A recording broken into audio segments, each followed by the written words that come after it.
അള്ളാഹുവിന്റെ വിശുദ്ധമായ ഖുർആൻ പറയുന്നു, ഒരു ദിക്ർ ഞാൻ പറഞ്ഞു തരാം, ഇത് ഇന്നു മുതൽ അങ്ങ് പറയാൻ തുടങ്ങിക്കോ. ഈ പറയുന്ന ദിക്ർ നിങ്ങൾ പറഞ്ഞ അള്ളാഹു നിങ്ങൾക്ക് നൽകിയ നിഅമത്ത് മരിക്കുന്ന കാലം വരെ നിലനിർത്തി തയ്യാറാകട്ടെ. ഇന്ന് സൂറത്തുൽ കഹ്ഫ് ഓതിയില്ലേ? ആ സൂറത്തുൽ കഹ്ഫിനകത്ത് അള്ളാഹു 2 ചെറുപ്പക്കാരുടെ ചരിത്രം പറയുന്നുണ്ട്. അതിനകത്ത് ഒരു ചെറുപ്പക്കാരൻ തന്റെ കൃഷിയിടം മുഴുവനും തന്റെ വിളവുകളൊക്കെ നഷ്ടപ്പെട്ടു പോയപ്പോ ഒരാളോട് പറയുന്നുണ്ട്, ഒറ്റ ദിക്ർ പറഞ്ഞിരുന്നെങ്കിൽ നിനക്കിത് നഷ്ടപ്പെടില്ലായിരുന്നു.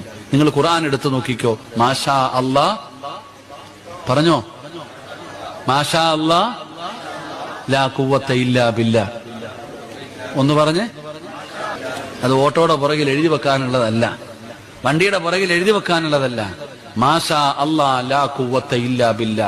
വീട്ടിൽ കയറുമ്പോ പറയുന്നുണ്ടോ വീട് നിലനിൽക്കും, കാറിൽ കയറുമ്പോ പറയുന്നുണ്ടോ കാറ് നിലനിൽക്കും, കടയിൽ കയറുമ്പോ പറയുന്നുണ്ടോ കട നിലനിൽക്കും, ജോലിക്ക് പോകുമ്പോ പറയുന്നുണ്ടോ ജോലി നിലനിൽക്കും. മാഷാ അല്ലാ ലാ ഖുവത ഇല്ലാ ബില്ലാ. അള്ളാഹു നൽകിയ നിഅമത്ത് അള്ളാഹു നിലനിർത്തി തരുമെന്ന് നബിയുനാ റസൂലുള്ളാഹി